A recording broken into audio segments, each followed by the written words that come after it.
Good morning, dear students. Today we will learn about how to write an article. So, today's topic is article writing. All right. So, let's know what is an article and how should we write it. So, what is an article? Article is a piece of writing that consists of writer's thoughts on a particular subject. मतलब हमें किसी भी topic के बारे में कुछ अपने thoughts बताने हैं इन एन ऑर्गेनाइज्ड मैनर कि सही तरीके से उसको हम लिखते हैं जब एक पीस ऑफ राइटिंग में that is called an article. Generally a brief introduction of the topic is gradually developed by drawing a conclusion at the end. मतलब इस वीडियो में आई विल टेल यू कि how to start an article, फिर हम बीच के portion में क्या लिखेंगे and how we will end an article. Okay.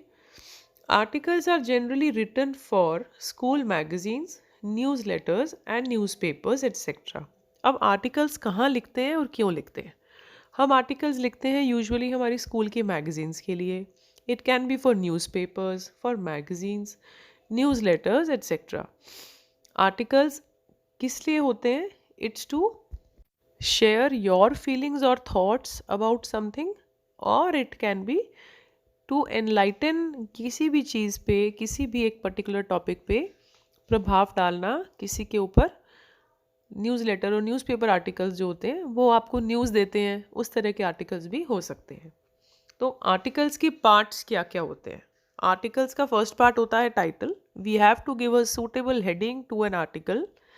तो इट कैन बी एनीथिंग. आपको यूजुअली क्वेश्चन में दिया जाएगा, उसी से रिलेटेड आपको आर्टिकल की हेडिंग बनानी. Here some hints are written on what kind of an article titles should be. Usually 5 to 6 words are ideal for writing the title, but there are no set of rules. कोई rule नहीं है, लेकिन 5 to 6 words के अंदर अंदर title हो तो अच्छा दिखता है. Your title can be a single word, a phrase or a sentence. Okay, but it should be eye-catching and should contain the central theme. मतलब आपका जो मेन टॉपिक है उसको ज़रूर कवर करना चाहिए आपका टाइटल. ऐसे नहीं कि कुछ भी लिख दिया. जैसे एग्जाम्पल दिया गया इधर, नीड टू चेक पॉल्यूशन. तो यहाँ ये टाइटल देखने से पता चल रहा है कि आर्टिकल जो नीचे लिखा हुआ है that is about pollution and how we should check pollution, कैसे उसको रोका जाना चाहिए. Then there is a byline. उसके नीचे एक स्मॉल लाइन होती है, बाई लाइन होती है, जिसमें ब्रैकेट में राइटर अपना नाम लिखता है. तो जो टाइटल है उसको कैपिटल लेटर्स में लिखते हैं, और बाई लाइन जो सेकंड लाइन होती है जहाँ राइटर का नाम है वहाँ पे that can be in normal, first letter capital and then normal name. Okay. फिर हम लिखते हैं आर्टिकल को. यूजुअली उसके बाद हम 3 पार्ट्स में डिवाइड करते हैं. पहला होता है इंट्रोडक्टरी पैराग्राफ, जिसमें हम इंट्रोडक्शन देते हैं कि what is our topic about. हम कहना क्या चाह रहे हैं, किस टॉपिक के बारे में बात हो रही है. The opening para should introduce the topic and draw the reader's attention. उसको हमने थोड़ा सा कैची बनाना है, कोई एग्जाम्पल लेके, या आपको कोई डेटा पता है उस टॉपिक के बारे में, उसके वो डाल के. ठीक है. सम डेटा और startling facts can also be included. जैसे आपने पॉल्यूशन के बारे में अगर बताया है तो आप किसी डेटा से शुरू कर सकते हैं कि do you know that this percentage of the pollution comes from cars, और whatever it can be. Okay. Then the second part is exposition. उसमें क्या होता है, सेकेंड पैराग्राफ या थर्ड, जो सेकेंड और थर्ड दोनों पैराग्राफ्स हो सकते हैं, उसमें we have to spell out the various aspects of topic. जैसे उसके फ़ायदे या नुकसान क्या है, मेरिट्स और डीमेरिट्स, या कॉजेज, इफ़ेक्ट्स, एडवांटेजेस, डिसएडवांटेजेस. ये सब चीज़ें हम सेकंड पैराग्राफ में या थर्ड पैराग्राफ में डालते हैं, जिसमें हम ये बताते हैं कि हमने जिस टॉपिक के बारे में बताया है उसके फ़ायदे नुकसान क्या है. आप अपने सजेशंस भी डाल सकते हो, उसके कॉजेज़ भी बता सकते हो, depending upon the topic that is given. Then third is finally conclusion. Concluding paragraph में फाइनली आपको लिखना होता है कि क्या सजेशन है आपका टुवर्ड्स दैट टॉपिक. जैसे हमने यहाँ एग्जाम्पल लिया है पॉल्यूशन का, तो आप अपना सजेशन देंगे, या मोर देन वन भी हो सकते हैं, सजेशंस देंगे कि गवर्नमेंट को क्या करना चाहिए, नॉर्मल जनता को, आम लोगों को क्या करना चाहिए to check pollution. Also you can give a hope और warning for the readers to think about. आप लोगों के लिए एक मैसेज दे सकते हैं कि क्या हो सकता है अगर पोल्यूशन चेक नहीं हुआ तो। उनको होप भी दे सकते हैं, वार्निंग भी दे सकते हैं, depending upon the topic. Okay, so basically 5 parts होंगे आपके उसके, टाइटल देन बायलाइन, उसके बाद introductory para, exposition that is causes, effects, advantages, disadvantages, and then in third part you will give finally conclude the article. I hope you have understood how to write an article, students. Now let's see one article and let's do it. पहले उसको understand करेंगे and then you will write it in your fair notebooks. All right. So let's start with our new article. Today our topic is value of sports. Okay, so I have kept it simple. Okay, simple topic है but it's informative. First you will write the heading or the title of the article, that is value of sports. हमने वो भी simple रखा है. उसके बाद कोई भी exclamation या dot या ऐसा कुछ भी, कोई भी punctuation mark नहीं लगेगा, and it has to be capital. Value of sports. नीचे by Meenakshi Dutt. Here you can write your own name. Okay, तो हमारी बायलाइन भी हो गई. Then we will start with our first paragraph, that is introduction. All, यहाँ पे हमने इसको कैची बनाने के लिए एक सेइंग यूज की है, all work and no play makes Jack a dull boy. It is a saying, you know, it is used in English कि सारा का सारा हम काम करते रहे और प्ले ना करें तो हम लोग डल बन जाएंगे. डल मतलब अनइंटरेस्टिंग बन जाएंगे. लाइफ के नॉट बी ऑल वर्क.